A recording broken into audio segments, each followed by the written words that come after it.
अस्सलामुअलैकुम, कैसे हैं आप सब लोग। उम्मीद करती हूँ सब ठीक होंगे। वीडियो पसंद आएगी तो वीडियो को लाइक कर लीजिएगा, चैनल पे न्यू है तो चैनल को सब्सक्राइब कर लीजिएगा। आज मैं लेके आई हूँ आपके लिए अपने जो ईद का ड्रेस था ना, उसकी स्टिचिंग में मैंने क्या डिफ़िकल्टीज़ फ़ेस की हैं वो सारी आपसे शेयर करूँगी। यहाँ पे ये ऑर्गेन्जा का ड्रेस था जो कि दुपट्टा एंड शर्ट थी, और इसके साथ ये कॉटन सिल्क का जेकार्ड टाइप का ट्राउज़र्स का फैब्रिक था। अच्छा, अब मैं इसकी मेजरमेंट्स करके देख रही थी और फिर बताती हूँ मैं आपको कि मैंने क्या क्या डिफ़िकल्टीज़ फ़ेस की हैं। पहले तो मैंने आपको इसका ट्राउज़र का फैब्रिक दिखा दिया। अब ज़रा कुर्ती के हालात देख लीजिएगा। कुर्ती नहीं होगी, ये लॉन्ग गिट्टों तक वाली कुर्ती होगी। मेरी सबसे बड़ी गलती ये हुई कि यहाँ पे मैंने प्री स्टिच ड्रेस ले लिया और मैंने नज़ाकत देखी ही नहीं कि इसको स्टिच करते हुए कितनी कोई डिफ़िकल्टीज़ फ़ेस करना पड़ेंगी। चलें आगे चल के आप भी देख लीजिएगा। यहाँ पे इसके जो काम हुआ हुआ है वो ऑर्गेन्जा के ऊपर कट वर्क है, और इसके नेकलाइन के ऊपर जो काम है वो स्टोन्स का है, हाथ की मदद से हुआ हुआ है। गला बड़ी कोई फिनिशिंग के साथ बना हुआ है। अब इसके साथ बहुत सारे ऑप्शंस थे अस्तर बनाने के। मैं इसके साथ स्टेप वाला भी शमीज़ अलहदा से स्टिच कर सकती थी। फ्रंट की तरफ तो एम्ब्रॉयडरी काफ़ी हैवी है। पिछला हिस्सा उन्होंने ऐसे यतीमों मिस्कीनों की तरह बिल्कुल सादा बना दिया, तो उस पर स्टेप शमीज़ जो है ना वो ज़्यादा न्यूड हो रहा था, तो मैंने वो नहीं पहनना था। अच्छा जी, इसके यहाँ टेसल्स भी लगे हुए हैं, और इसके बाद इसके ऊपर दामन के ऊपर फ्रंट के ऊपर इन्होंने कटाव भी काम किया हुआ है, और यहाँ पे बीड्स भी लगाए हुए हैं। बहुत कुछ काम था, ऐसे थोड़ी ना ये इतना महंगा ड्रेस था। अच्छा जी, अब मुझसे बहनें पूछेंगी ये मैंने कहाँ से लिया था। ये मैंने लिया था फैशन फ्लेयर से, आज से 2 महीने पहले छोटी ईद पे। तकरीबन 9,000 समथिंग इसकी रेंज थी। अब बहनें कहेंगी कि इंस्टाग्राम के ऊपर इससे सस्ते में भी मिल रहे थे, तो मैंने क्वालिटी डिफरेंस देख लिया है, तभी आई फाइंड इट बेटर। अच्छा जी, अगर आपको इससे बेहतर ऑप्शन कहीं मिलता है तो आप ज़रूर ले सकते हैं। इसमें कलर ऑप्शंस भी थे, इंस्टाग्राम पे मैंने देखा है कलर ऑप्शंस भी बहुत ज़्यादा थे। स्लीव्स इसकी तकरीबन रेडी टू स्टिच थी यानी बस साइड की फिटिंग होनी थी। फ्रंट पे इन्होंने बहुत अच्छा फ्लेयरी सिस्टम दिया हुआ था, और मतलब छोटी छोटी सी इसके अंदर चुन्नट डाली हुई थी, और ये कटवर्क जो कि सारा ही निकल गया हुआ है। स्लीव की लंबाई काफ़ी ज़्यादा है, लेकिन हमेशा की तरह फैशन फ्लेयर के अंदर बाजू की चौड़ाई का मसला हमेशा होता है। मीडियम साइज़ जो मेरे जितना साइज़ है उस तक बन जाता है, थोड़ा सा मुझसे हैवी साइज़ है तो स्लीव बनाना औखा काम हो जाता है। चलें जी, सूट तो बहरहाल काफ़ी बेहतरीन है। दुपट्टा इसका नेट का है, लेकिन इसके चारों तरफ इन्होंने लेसेस से रेडी टू वेयर किया हुआ है, और इसके जो चारों तरफ आपको एम्ब्रॉयडरी नज़र आ रही है वो ऑर्गेन्जा के ऊपर हुई हुई है, उसके ऊपर इन्होंने करके और नेट पे लगाया है। नेट के ऊपर ये जैसे बीड्स आपको सामने पैच पे शॉर्ट पे नज़र आ रहे थे, वैसे ही पर्ल के बीड मशीन से एडजस्ट हुए हैं, जो आजकल वो हुक के साथ अटैच होते हैं। दुपट्टा बड़ा हसीन बना हुआ है, सूट भी बड़ा हसीन बन गया है। कोई नहीं, तगो दो बड़ी हुई है। 3 दिन लगे मुझे ड्रेस स्टिच करते हुए। क्यों, वो आगे चल के देखते जाएँ, आपको भी इंजॉयमेंट मिलती है साथ ही साथ। कढ़ाई बड़ी प्यारी है, मुझे ऐसे कलर्स बड़े प्यारे लगते हैं जो बड़े हल्के हल्के से पाउडर टाइप के कलर होते हैं। अच्छा जनाब, सबसे पहले तो मेरा इरादा था कि इसके मैं बनाती हूँ ट्राउज़र क्यूलोट। फिर मैंने कहा क्यूलोट कभी फैशन में होता है कभी नहीं होता। इसके पांजे पे बनाने थे मुझे स्कैलप्स, और जो स्कैलप्स जो बुकरम के कटे हुए थे वो पीनी ने ऐसे छुपाए हैं कि वो अभी तक नहीं मिल के सामने आए, और मेरी हिम्मत नहीं हो रही थी कि मैं दोबारा से उसे बुकरम पे कट करूँ। तो जनाब, सबसे पहले हम लोगों ने यानी मैंने इसको चौड़ाई के रुख पे फोल्ड करके और फिर देखा जी कि मेरा ट्राउज़र बन सकता है। वो वाला कौन सा वाला भला, जो कि 4 हिस्सों में कट होता है जिसे प्रॉपरली हम लोग पैंट्स कहते हैं, वैसे वाला। तो ये बन रहा था, तो मैंने फिर ना सारा छोड़ छाड़ के मैंने कहा कि देखें, हमेशा कोशिश ये करनी चाहिए कि फ़ैशन के अंदर जो चीज़ हमेशा रहती है ना, ऐसे फैंसी ड्रेसेस के साथ वो बनाएं। अब क्यूलॉट्स मैंने कितों के साथ बना लिया, लेकिन मैंने कैजुअल्स के साथ बनाए।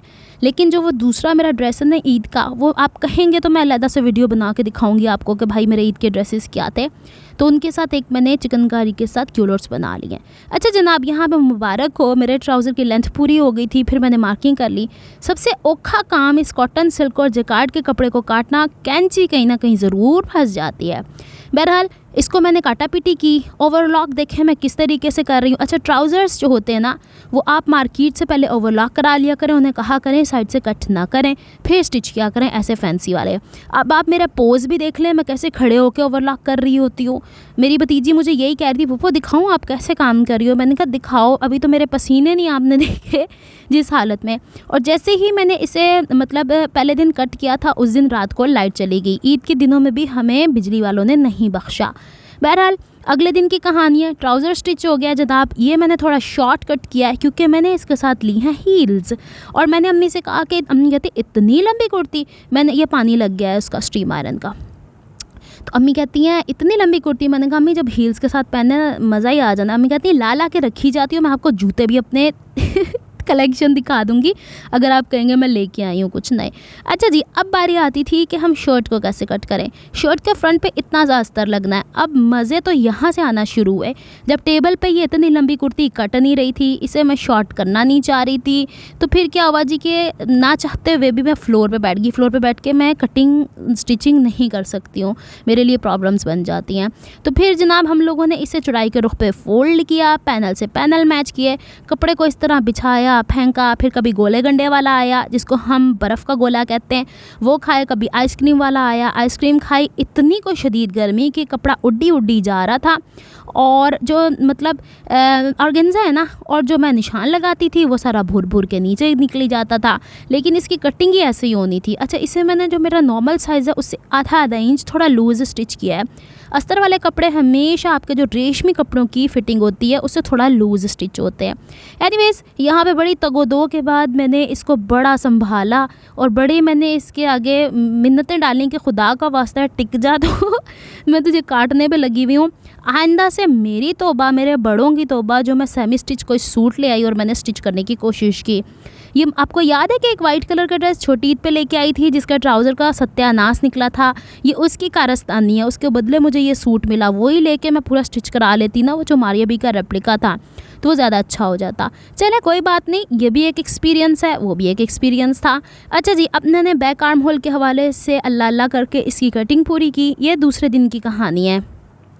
और फिर मैंने जब इसके ऊपर फिटिंग वगैरह कट कर ली और फिर जो दामन था ना उसमें थोड़ा सा ए लाइन शेप आ रहा था, तो मैंने ए लाइन शेप दे दिया।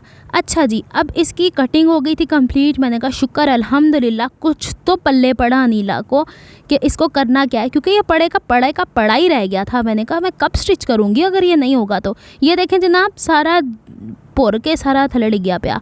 फिर इसको मैंने बैक के पल्ले को निकाल दिया, ऊपर से इस तरह बैलेंस करके फ्रंट के आर्म होल की शेप को मैंने यहाँ पे कट किया। अच्छा, उमूमन होता है ऐसे कि मैंने कुछ बहनों के देखे हैं व्लॉग्स बड़े अच्छे हैं, वो क्या करती हैं फैब्रिक लाते हैं फिर वो टेलर्स को देते हैं। अब देखें, ये टेलर है मेरी अनीला, ड्रेसिंग मेनिया। अब मैं अनीला हूँ, ये ड्रेसिंग मेनिया। चले जी, अब बारी आती थी कि हम लोगों ने इसके फ्रंट के ऊपर अस्तर कैसे बिछाना है। तो मैंने ना फ्रंट की तरफ 38 इंच वहाँ तक आ रहा था, तो मैंने 39 इंच कपड़ा कट करके अस्तर का मैंने बताया ना आपको, मैंने कॉटन सिल्क का फैब्रिक लिया है। इसको मैंने सेंटर से प्रेस करके सीधा कर लिया था। शर्ट की फिटिंग तो कटी हुई थी, इसके ये पल्लू उठाती जाती थी, इस पर UHU लगाती जाती थी और फिर इसको मैं इस तरह पेस्ट किए चले जाती थी। पंखा अभी भी नहीं चल रहा था, टप टप टप पसीना बहता चला जा रहा था।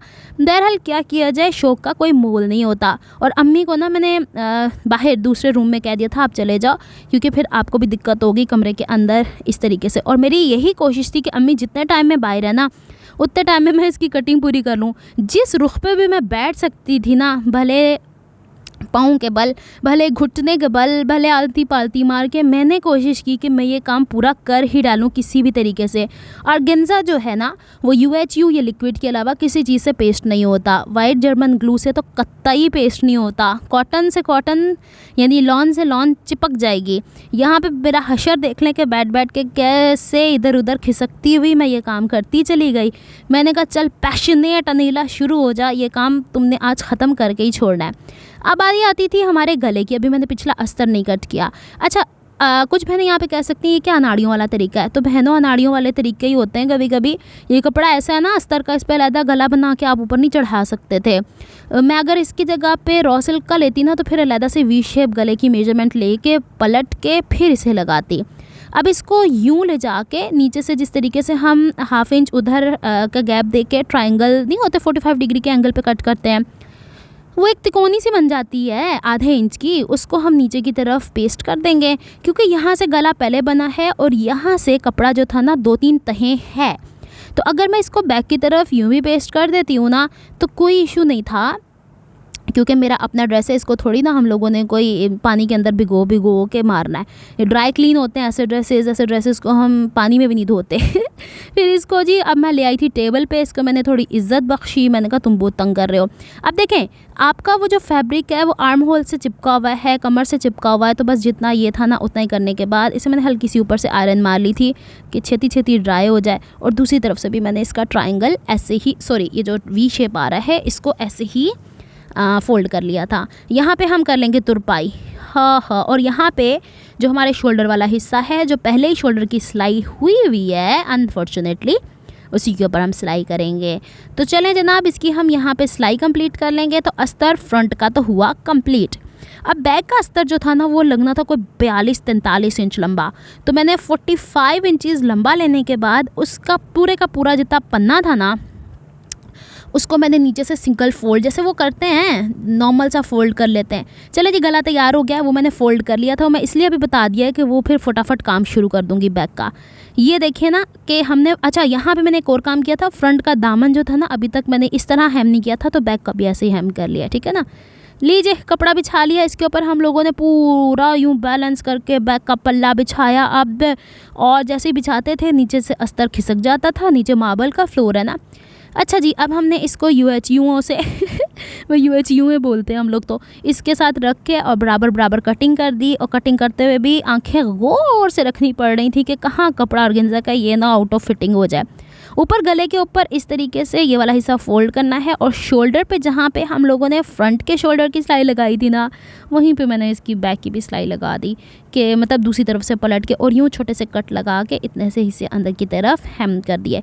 शुक्र अल्हम्दुलिल्लाह मेरा यहाँ तक काम हुआ था कंप्लीट। लेकिन अभी नहीं था पता कि अनिला को और कितने वक्ते झेलने पड़ने हैं। वो कैसे वक्ते, इसकी मैंने साइड की फ़िटिंग तो कर ली, लेकिन जब इसके चौकों की बारी आई तो मैंने ना नॉर्मल तरीके से इसके डोरी पाइपिंग लगा डाली। उससे पहले ज़रा पीछे वाला जो हमारा दामन बेचारा यतीम मस्कीन था उसको ज़रा सही कर लें। ये लेस लेके आई थी मैं, और इसके ऊपर फूल लगने जो कि अभी तक नहीं लगे, वो मैं अब लगाऊंगी।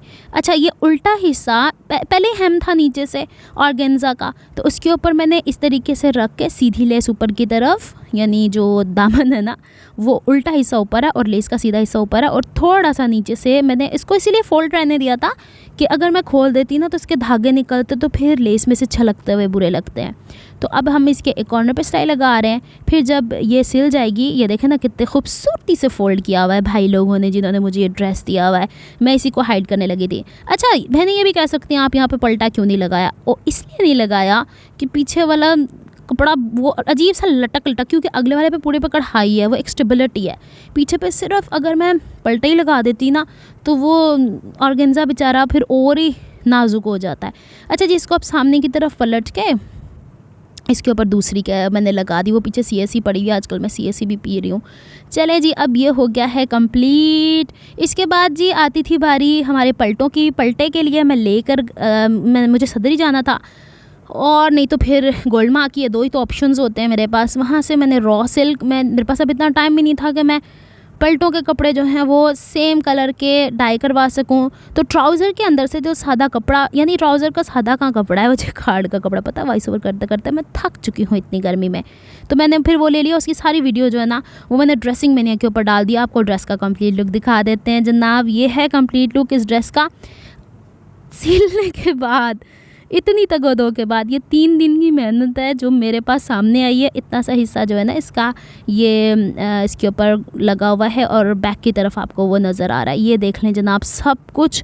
पलटे की डिटेल ज़रूर देखिएगा। ड्रेसिंग मैंने यहाँ पे एक नई वीडियो डाली है मैंने, उम्मीद है आप लोगों के लिए नई होगी, इन्फॉर्मेटिव होगी। ये ले जनाब अनीला का ड्रेस ईद के फर्स्ट डे का। बताइए कैसा लगा। इतनी मेहनत तो मैंने कर डाली है, इसके बाद अब आप बता दें कि ये कैसा लगा, मैंने जस्टिस किया इस ड्रेस के साथ कि नहीं। और फिर आप बताएं आपकी कैसी ईद गुजरी। उम्मीद है बड़ी अच्छी गुजरी होगी। इसकी मैंने फ़िटिंग स्ट्रेट रखी है, कमर में हल्का सा खम दिया है, बहुत ज़्यादा फ़िटिंग नहीं रखी। बाजू के आगे तो चुन्नटें पहले ही थी ना, बस उसका अस्तर जो है ना मैंने तकरीबन आर्म पिट से 1-2 इंच बड़ा रखा है। पूरा मैं अस्तर नहीं पहनती होती हूँ, बस आपको मैंने रीज़न बता दी स्टेप वाली शमीज़ मैंने क्यों नहीं बनाई। और ये देख लें जनाब, ये सिखाया मैंने ड्रेसिंग मेनिया पे, जाके ज़रूर देखनी है ये वीडियो। आपकी नॉलेज में एक नई एडिशन है। बड़ा प्यारा सा कलर है सूट का, और इसके साथ जो हील्स हैं वो भी बड़े प्योर ऐसे कलर की हैं। लेकिन मैंने अभी थोड़ी दिखानी हूँ अपने ईद के जब ड्रेसेस दिखाऊंगी ना, अब जब आप लोग वेले हो जाओगे, मुझे कहोगे ना हम वेले हो गए हैं तो अनिला हमें अपने ड्रेसेस दिखा दो, तो मैं आप लोगों को दिखाऊंगी। चलिए जनाब, यही सब कुछ था जो मैंने आप लोगों से शेयर करना था। नेक्स्ट व्लॉग तक के लिए रब रखा, फी अमानिल्लाह, अल्लाह हाफिज़।